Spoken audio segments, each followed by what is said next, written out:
පක්ෂ නායකයෝ අයිතියක් තමයි 27 ප්‍රශ්න ඇසීම. ඒ අයිතිය දෙන්න කියලා අපි කියන්නේ. ඒ අයිතිය දෙන්න කියලා. හරි. ඔබතුමාට 27 යටතේ අවස්ථාව දෙනවා කියලා. ඉතින් එතකන් ඉන්න ඔබතුමා මොකද මේ අද විතරක් කරන්න යන මේ විද්‍යාව බව මේක තියෙන්නේ. බොහොම ස්තුතියි.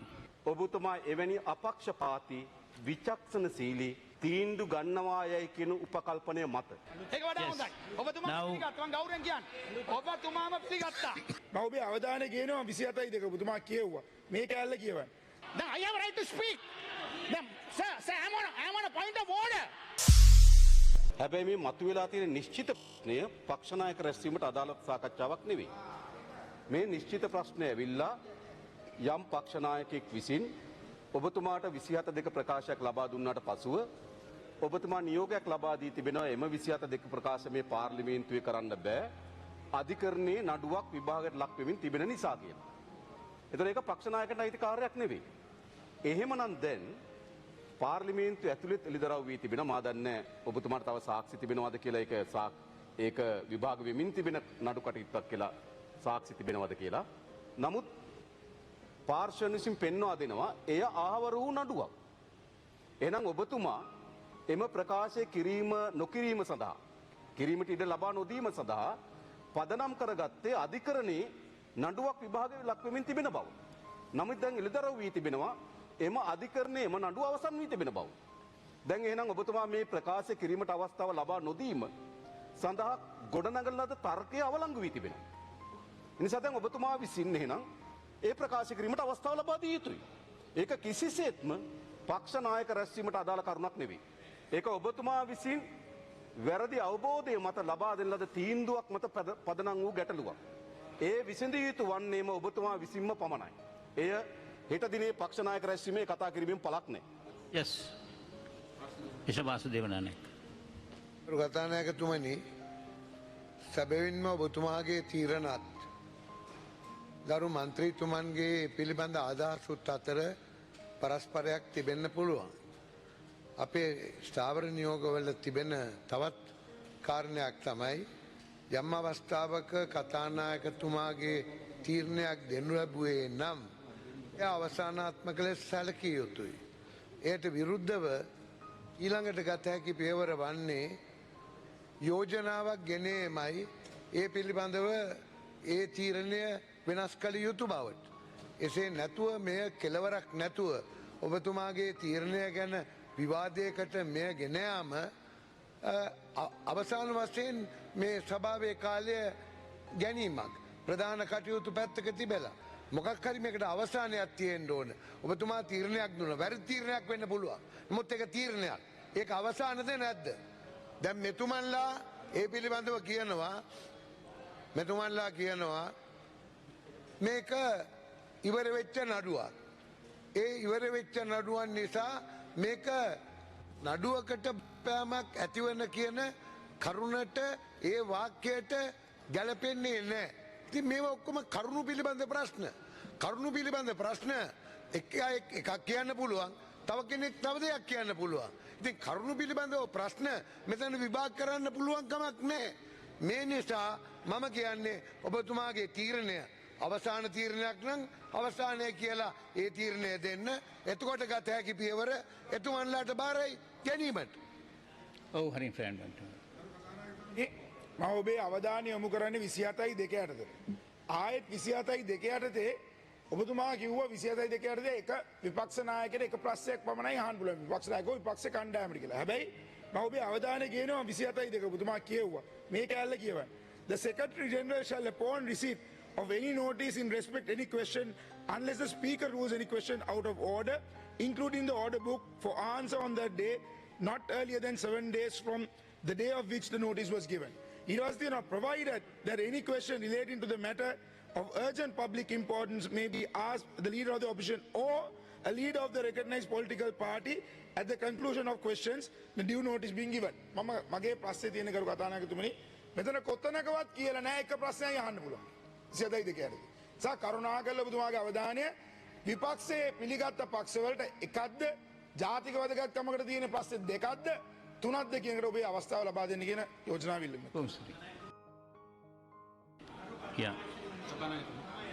සභානායකතුමා. යලිත් වරක් ඉතාම ගෞරවයෙන් සඳහන් කරන්නට කැමති කරු කතානායකතුමනි ඔබතුමා තීරණයක් ප්‍රකාශයට පත් කරලා තිබෙනවා. එහි අධිකරණයට භාජනය වෙන ප්‍රශ්නයක් ගැන කොටසක් තිබෙන නිසා පාර්ලිමේන්තුවේ එය සාකච්ඡා කිරීමට ඕන නගන්න බැරි කියන පැහැදිලි ස්ථාවර නියෝග යටතේ මීට පෙර කතානායකවරු පවා තීන්දුව රාශියක් ප්‍රකාශයට පත් කළා മന്ത്രിවරුන්ට අවසර දීලා නැහැ. දෙවැනි කාරණේ පක්ෂනායකයෙක් හැටියට පිළිගත් දේශපාලන පක්ෂයකින් තරඟ කරලා පාර්ලිමේන්තුවට තේරීපත් වී තිබෙන ජී.ජේ. පොන්නම්බලම් මැතිතුමාගේ නායකත්ව කණ්ඩායම ඒ අයිතිවාසිකම් භුක්ති විඳිනවාද නැද්ද කියන එක ගැන අපිට ගැටලුවක් නැහැ. අගමැතිතුමාත් ප්‍රකාශ කරා එය විරුද්ධ පක්ෂයේ විසින් ඉදිරිපත් කළ යුතුව තිබෙන කාරණාවක්. එය පක්ෂනායක කමිටුවේදී අපි සාකච්ඡා කරලා පිළිගැනීම ගැන නෙවෙයි පිළිගත් පක්ෂයක් නිසායි ඔහු පත් වී තිබෙන්නේ පාර්ලිමේන්තුවට. ඒ ගැන අපිට ගැටලුවක් නැහැ. ඔහුට වෙන් කරන වේලාව මේ ප්‍රධාන ප්‍රශ්නයක් ඇසීමට වෙන් කරන වේලාව ගැන කලින් තිබුණ එකඟතාවය දැන් බලපාන්නේ නැහැ කියලා පක්ෂනායකයන් රැස් වී සාකච්ඡා කොට තීරණය කළ යුතුයි. ඒ ගැන අපි එකඟතාවයේ පවතිනවා. හෙට දිනේදී හෙට දිනේදී එක සාකච්ඡා කරලා තීරණය කරන්න. දැන් ඔබතුමා දීලා තියෙන තීරණය අධිකරණයට භාජනය වෙන කරුණක් නිසා මේ අවස්ථාවේදී ඉඩ දිය නොහැකි කියලයි. පොන්නම්බල මහතාට ඒ පිළිබඳ යලි විස්තර ඉදිරිපත් කිරීමට අවශ්‍ය වන්නේ නම් ඒක දෙවැනි ප්‍රශ්නයක්. ගරු කතානායකතුමා ඒ පිළිබඳ දීලා තියෙන තීරණය අපි සභාව හැටියට පිළිගෙන ඉදිරියට ගමන් කිරීමයි අනුගමනය වෙන්නේ. Consent of the house. Oh. If you need the consent of the house, let us put it to the house. Let us put it to the house. We are ready to put it to the house. We are not going to deprive Honorable Ponnambalam right through, but even if he comes tomorrow, that's a different issue. But if you want to challenge the Speaker's order, we say it should be put to the house. You can't just reverse the Speaker's order. No. ඔව් ලක්ෂණ කිරේල් මන්තුමා. කරු කතානායකතුමනි ඔබතුමාට නියෝග දෙන්න අයිතිය තියෙනවා. නමුත් ඒව ස්ථාවර නියෝගය අනුව වෙන්න ඕන. හරි. You have the right to make an order, but it must be according to the standing orders. Now, Mr. Ponnambalam, as a responsible member of Parliament, has assured that this case is concluded. So, a concluded case does not fall within the gambit of a pending case. Make Right. a nadu ivarai. Ahana naduwak නෙවෙයි. Right. මේක ඔබතුමා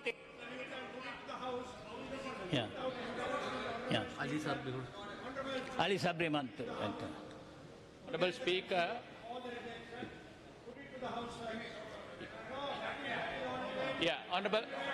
Honorable Speaker, I would like to. Yeah, that's all we can do. Yeah.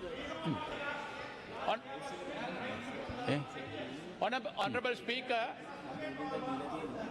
may I invite Standing Order 76-1 is very clear on this.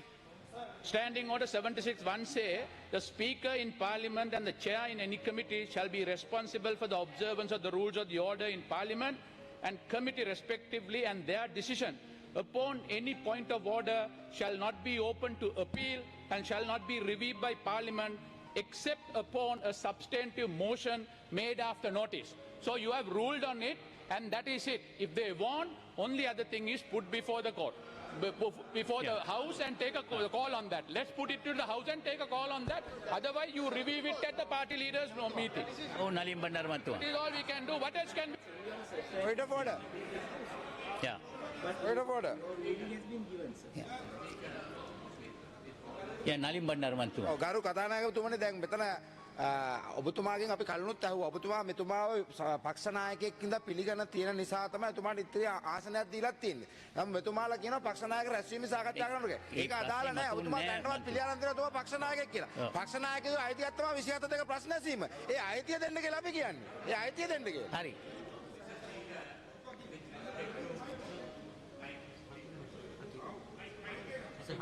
Hakim මන්තුමා. Mr. Speaker, with all respect, there are certain conventions in this House. There are matters concerning the standing orders. My learned friend, the Minister of Justice, raised this issue. It doesn't relate to this matter. Of course, you perhaps should have given a ruling. Now, as ප්‍රශ්නය තියෙන්නේ මේ ප්‍රශ්න the formal proceedings of this parliament, and since my application was in fact under that section, I ask, and I'm saying with utmost responsibility, that you are misleading the House by bringing the rule of sub judice, because it is not a matter that that can be prevented under sub judice. I ask you to adjourn House, to call for a party leaders meeting, because this is a matter of utmost public importance, to call for a party leaders meeting immediately, and let the party leaders then decide. Yes, Mr. And another Suwandira. point of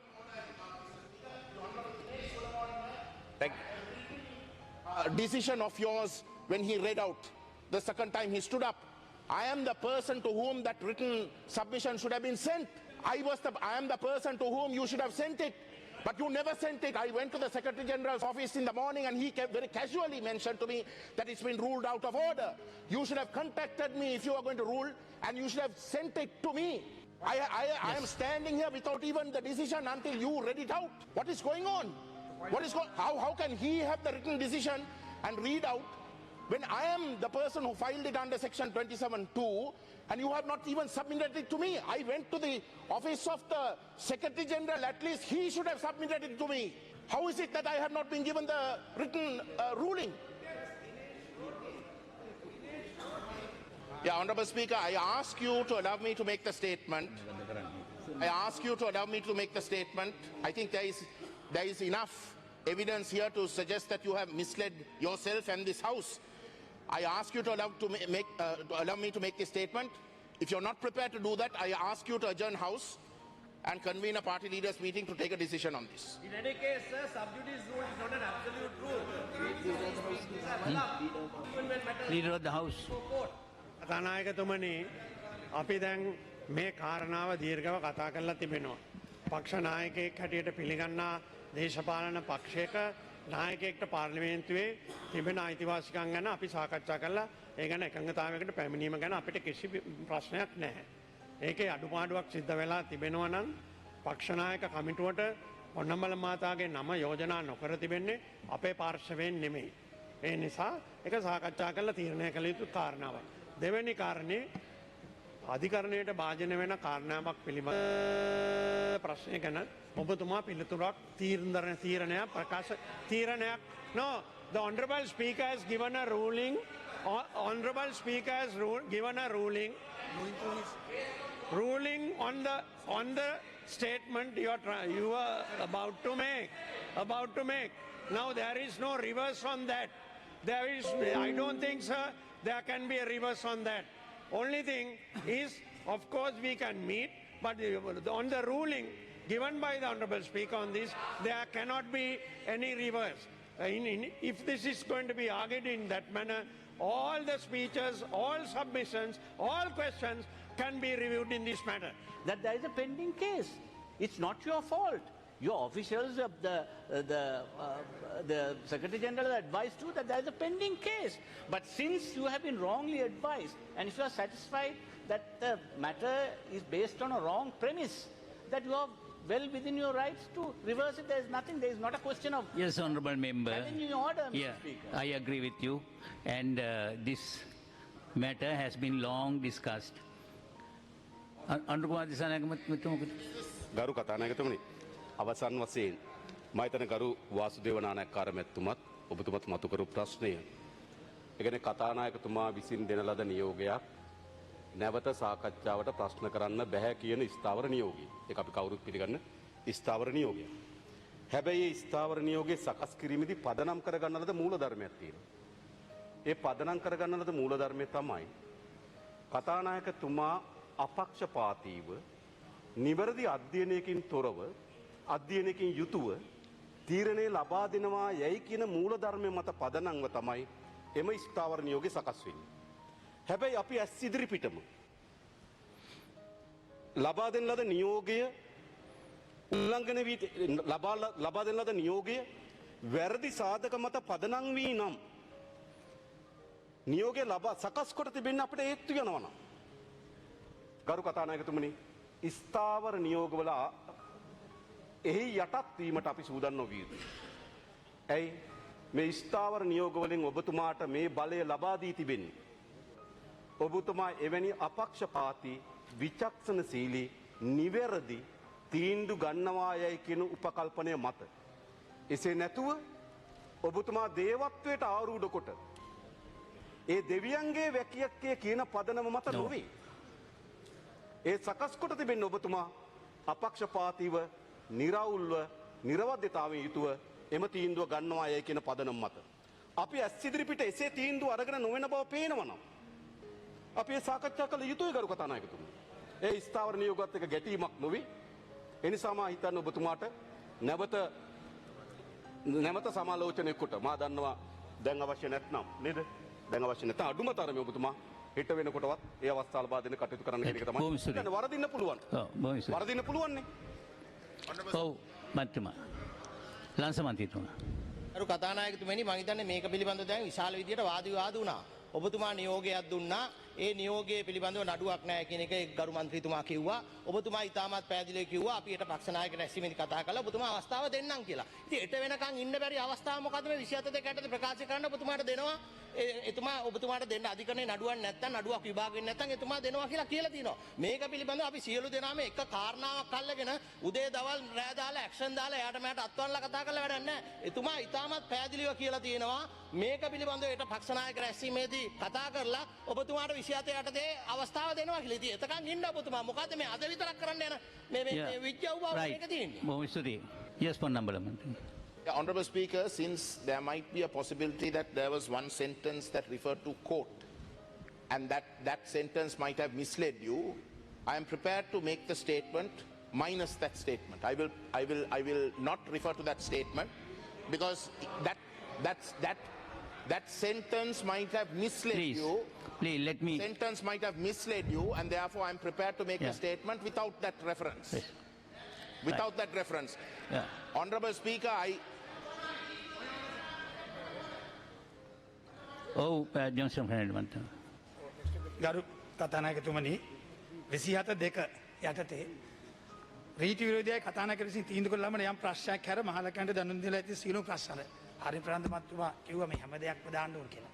හැබැයි රීති විරෝධී කියලා කතානායකතුමා තීන්දුව කරනවා නම් ඒක ඉදිරිපත් කරන්න බෑ. ඊළඟට මෙතුමා කිව්වා දැන් මෙතුමාගේ කතාවේදීම එතුමාගේ ඒ දීපු ප්‍රශ්නේ යම් දෙයක් තියෙනවනේ ඒක නැති කරලා ඉවරලා එතුමා කතා කරන සූදානම්. ඒක එතුමාත් පිළිගන්නවා එහෙම දෙයක් තියෙනවා කියලා. ඒ තියෙන ඔබතුමාගේ දීලා තියෙන නියෝගය හරියට හරි. ඒ නිසා ඒකනේ ඔබතුමා කිව්වේ. මෙතුමා කිව්වේ ඒකයි. මෙතුමා කිව්වා මෙතුමා දීලා තියෙන ස්ටේට්මන්ට් එකේ එහෙම දෙයක් තියෙනවා නම් එතුමා ඒක ඉවත් කරලා කතා කරන්න සූදානම් කියලා. නෑ නෑ you said it. ඔබතුමා කිව්වා. එතුමාම පිළිගත්තා. ඒ නිසා ඔබතුමාගේ නියෝගය ගරගේ ඔබතුමාට තීන්දුවක් ගන්න පුළුවන් නැවත වාරයක් මේ සම්බන්ධව එතුමාට නැවත වාරයක් කියන්න පුළුවන් ඒ කැලල නැතුව. ඒක වඩා හොඳයි. ඔබතුමා පිළිගත්තා. මම ගෞරවයෙන් කියන්නේ. ඔබතුමාම පිළිගත්තා. එතුමාට තියෙන මේ අයිතිය ලබා දෙන්නේ නැත්තේ ඒක අධිකරණයේ ඉදිරියේ විභාග වෙන නඩුවක් නිසා කියලා. Let me finish. I was listening to you half an hour. Please. එතකොට එතුමා කියනවා නෑ නඩුව ඉවරයි. සුමන්දිරන් මන්තුමත් කියනවා නඩුව ඉවරයි. ඒ දෙන්න කියන දේ අහලා අනුශාසනක මන්තුමත් කියනවා නඩුව ඉවරයි. නෑ ඔබතුමා නඩුව ඉවර නම් කියලා කිව්වනේ. එතකොට නඩුව ඒ පැත්තේ නඩුව ඉවරයි කියනවා. ඔබතුමාට පොන්නම්බලම් මෙතුමා දුන්න එතුමා කරන්න බලාපොරොත්තු ප්‍රකාශනයේ නඩුවක් පිළිබඳ වචනයක් තිබෙන නිසා ඔබතුමා මිස්ලීඩ් වෙන්න ඇතයි කියලා පොන්නම්බල මතක් හිතනවාද? දැන් එහෙනම් තියෙන ප්‍රශ්නය දැන් තියෙන I have a right to speak. Sir, I'm on a point of order. I'm on a point of order. When you're on a point of order, we're going to listen to you. දැන් 76 එක වගන්තිය අනුව ඔබ කියපු ආකාරයටම ගරු කතානායකතුමා විසින් තීරණයක් ලබා දීලා තියෙනවා මේ සම්බන්ධයෙන්. ඒක අවසානාත්මකයි. ඒක අවසානාත්මක නම් ඊට විරුද්ධව පැහැදිලිවම සඳහන් කරලා තියෙනවා අපීල් අභියාචනයකුත් නැහැ, රිවිව් එකකුත් නැහැ කියලා. වයා මීඩියා එකක් ඇටියට රවුෆ් හකීම් ඇමතුමා හිටපු ඇමතුමා කියපු ආකාරයට මන්ත්‍රීතුමා හිටපු කියපු ආකාරයට ඌ කියන ඔබතුමා සලකා බලන්න ඕන. ඔබතුමාට ඒක මේ වෙලාවේදී අනිත් දේවල් කිසිව බලාගන්නේ නැතුව ඔය අලුතින් වෙනස් වීමට ලාජනය වෙලා තියෙනවයි කියන තීන්දුව පිළිබඳව සලකා බලන්නේ නැතුව ඔන් ෆීට් සලකා බැලීමේ හැකියාවක් නැහැ. එහෙනම් කරුණු දෙකයි තියෙන්නේ. එක්කෝ අවසානාත්මකයි කියලා මේක ඉවර කරලා ඔවුන්ට තියෙනවා හෝ හවුස් එකට තියෙනවා මේක හවුස් එකට දාලා මෝෂන් එකට යන්න ඕනේ. එහෙම නැත්තම් අර නැවත වතාවක් ඔබතුමා බත් සාකා බැලිය යුතුයි කියලා කියනවා නම් ඒ කරුණු ඉදිරිපත් කරන්න ඕන ඔබතුමාගේ අභිමතය අනුව. එහෙම දෙයක් සිද්ධ වෙලා තියෙනවද කියලා තියෙනවා නම් සලකා බැලීම සඳහා ඔබතුමාට තියෙන බලතල අනුව කටයුතු කරන්න පුළුවන්. නැත්තම් මේක ඉවරයක් නෑ.